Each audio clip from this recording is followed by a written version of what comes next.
Hey guys, I just was gonna spend a little bit of time doing some winter sewing in milk jugs, that kind of thing. So anyway, I thought I'd take you along and show you what I do. I've had really good success last year. I tried 4 or 5 years ago and not so much. So I'll talk to you more about that, the things I found that have been helpful, not helpful, that kind of thing. But I just wanted to take you along and show you. Once I saw it, it was really easy. So I was going to show you those kind of things, just how easy it is and how cheap. I'm able to get a lot of plants. I had more plants than I had spots to put them in the ground. So I've actually made some more flower beds so I can enjoy it even more. So hold on, let me turn you around and show you a few things. So one thing is, I actually used my milk jugs from last year. So it's just a milk jug, and you just cut it not all the way through the handle. You want a hinge. And so I just cut it around, poked a bunch of holes in the bottom, and then just fill it up with the dirt. I did 2 of them over here, and I'm still filling them. I have to go get some more soil. I thought I had more than I do. But these 2 milk jugs, you don't have to fill them up all the way. Just fill them up, and I'm letting them, I've watered them in. I haven't even seeded them yet. I'm just trying to get the soil really soaked. The other thing that I would recommend is getting garden markers, not a permanent marker, because permanent markers, I found that out from the first time. It fades away. You think it would stay on the milk jug. I even put some inside. It's still, the moisture and all that, it went completely away. I had to guess what I had growing. A few things that I'm going to sow, and I'll go over them more, is moss rose, some pink hollyhocks, cosmos. I've never done Canterbury bells, and then some more hollyhocks. Those are a few of the things I'm going to do, and I may do more, but I'm going to have to go get some more soil. I am going to label the outside of the jugs, and then a little tag on the inside. And then I'm just going to seal it up with some duct tape. So anyway, basically, the reason you do this is it's a cheap way to get a lot of plants for spring, and you get a head start about the time that you would buy them at Lowe's, and they're already the little plants in the little 6 or 8 pack cup things. You can have your own growing at about the same rate. So I usually start this 1st to mid-February. I'm in 7B, and then that way they're ready by the time, usually our last frost is mid-April to end of April. So anyway, I will take you along and we'll talk more about that.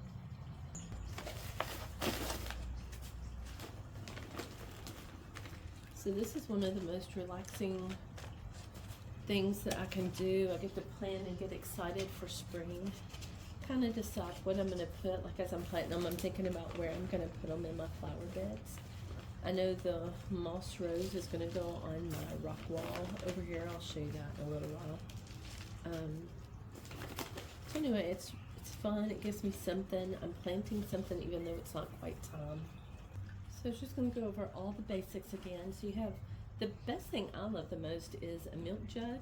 Make sure and leave the top off because that's how the water, rainwater and all that's going to get under snow. And then you just cut it. This isn't a great sound. So I may turn down the volume on this for you. But I cut it usually from here all the way around to here. I'll show you. Pretty simple. You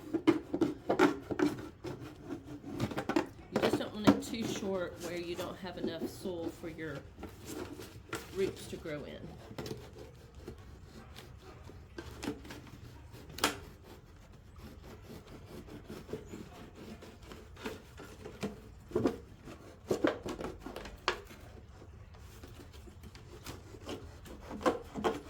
If I had a sharper knife, it'd probably be easier.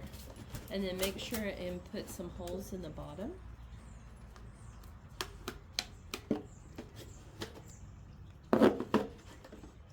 It could be slits, holes, whatever.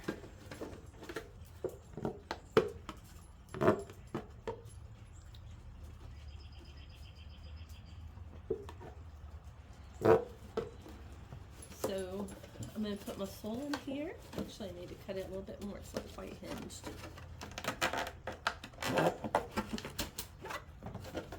There. Now it does. So I just rinsed it out really well before I used it the first time. It was Milo's tea jug. I said a milk jug, but any gallon jug. And then just soil in it. I'd say at least 2 inches deep. Sometimes I do 3, just kind of depends. I just want to give plenty of, I just think about the little cups you get at Lowe's and how deep the soil is in that. You just want enough for those roots to have plenty of room to get a good set of roots on them before you set them out. And then I'm just going to water this. And the reason that I water it now is that the seeds, if you put them in now and then you water it, they seem to get too deep. Like I'm going to put my seeds where I want them. I'll show you what I'm talking about. And so I'm just kind of giving it a solid surface. And then I'm just going to look like these canterbury. They tell you how deep to plant them. Listen to seeding formula. So these are kind of going to go on top, it sounds like. And I do them a little heavier than I should, but I'm not scared to take the little seedlings and ease them apart. Oh my goodness, these seeds might be smaller than poppy seeds. I did not know canterbury seeds were so tiny. I don't know if you can even see those, but they are like, they're almost like sand or even less. So I'm going to give several in here. And literally, I'm not going to put any soil on top of them. I'm going to press, just like it says, into the ground. Oh, I'm trying not to get them all. So, I do want enough. I've never grown canterbury bells before. So I'm a little excited about that. It says they'll get 30 inches high, and I should put them 18 inches apart. I haven't used all these seeds, so I may see how they do in the soil also. And they're a biennial garden markers, and I have seen that they last better or do better than the permanent markers. So this is canterbury. And I'm sowing them, what date I'm sowing them. I just like to know how long they take to come up. Cool. So I'm going to do that and then tape it. And then you just have to check it and make sure. I just look at it like once a week or once every few weeks, and just make sure that the soil still looks moist and that it hasn't dried out, because no seedlings anywhere will do very well if the soil dries out. So anyway, I just look for that. I'm not so sure about using this. Last time I used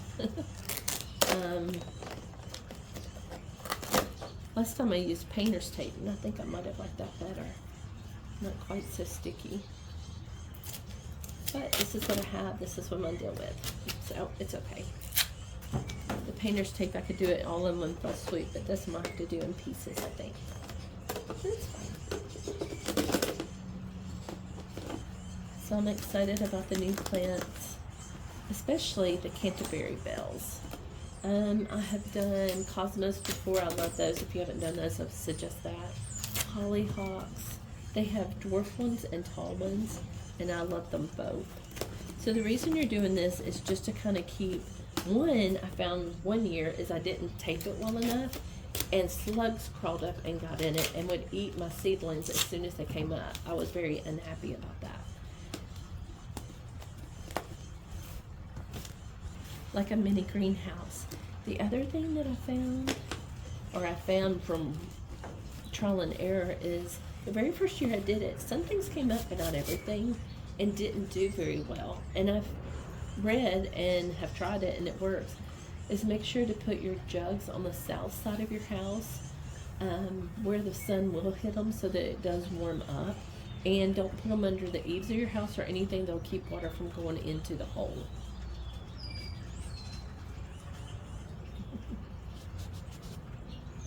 So my hollyhocks, I started writing that. Canterbury. Cool. I don't know that they'll stay on the outside, but I did put a tag on the inside for that reason. Let's see what else we have. So I think I'll do cosmos next. They're a 1/4 of an inch deep.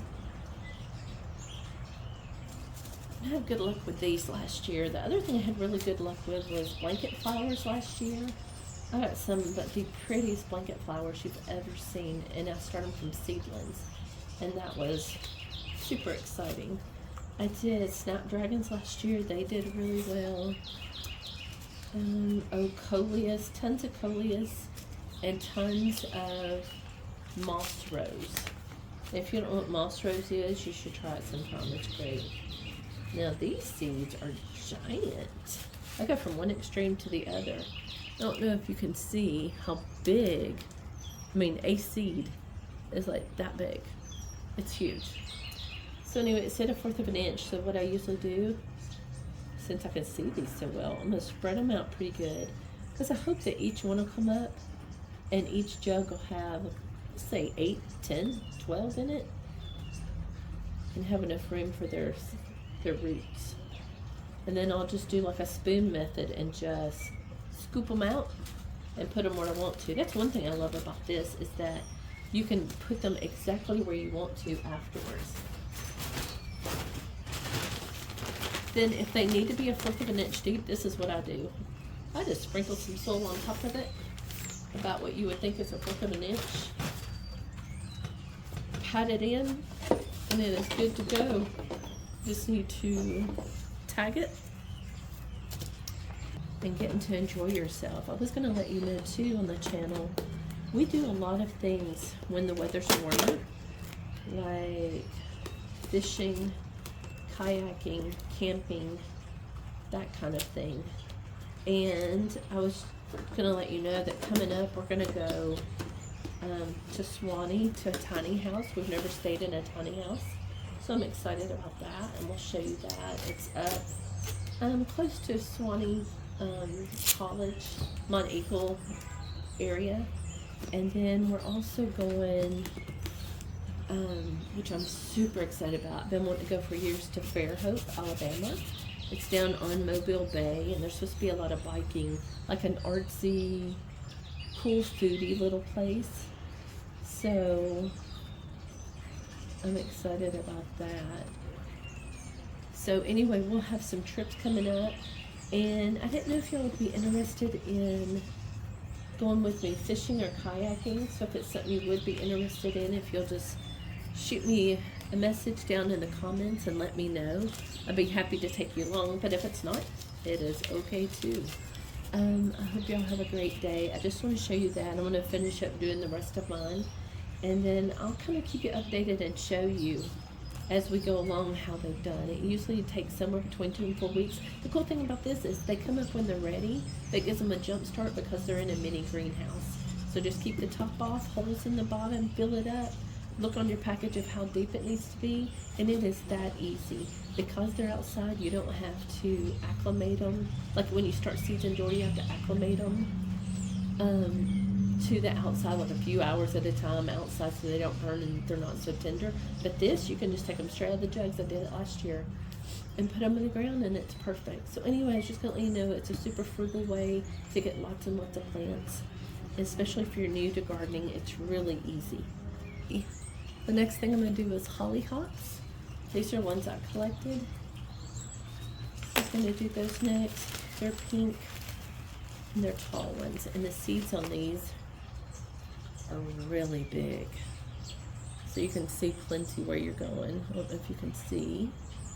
Let's see if I can show you how big.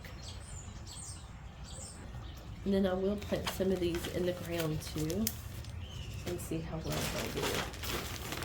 Again, I'm just going to put a little bit of soil on top. And that's about it.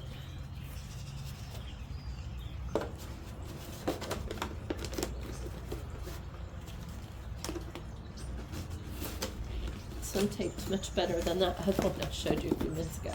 Alright, that pink hollyhock. So it's sweet, my little neighbor girls.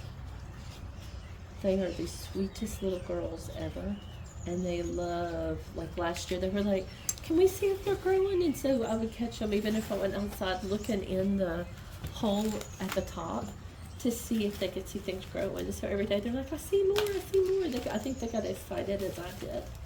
It was sweet. And then these are the moss rose. They're small, they like full sun. Now these have tiny little seeds. And I collected these. These are like dust. So I know I'm gonna overseed these because I have so many places these will go. They don't take over, anything like that. So let's see how these do. I bet there's a million seeds in here, so I'm gonna way overseed. And I think I'm gonna do another milk jug of them too. I love them that much. But they're all bright colors like yellow, orange, bright pink, red. And they just fill in everywhere. They do really good. They got little bitty leaves that almost remind me of succulents, and then the prettiest little flower. And if I can find a picture of mine from last year, I'll pop in a picture of it. I'll do that for the blanket flower too. They were just gorgeous. So this way, I don't want to bore y'all with all of this, but I hope that you get to enjoy all your time outside, all your time planning your garden. I don't know, sometimes the planning's not as much fun, but it is fun just planning and kind of imagining what it's going to be for next year. So have fun, try all kinds of things, make an experiment. And guess what I didn't do? I didn't put this moss. And have so much fun. Hope y'all have wonderful luck. If you're like me and like to do it cheap, this is the way to go. All right, guys. Hope y'all have a great day.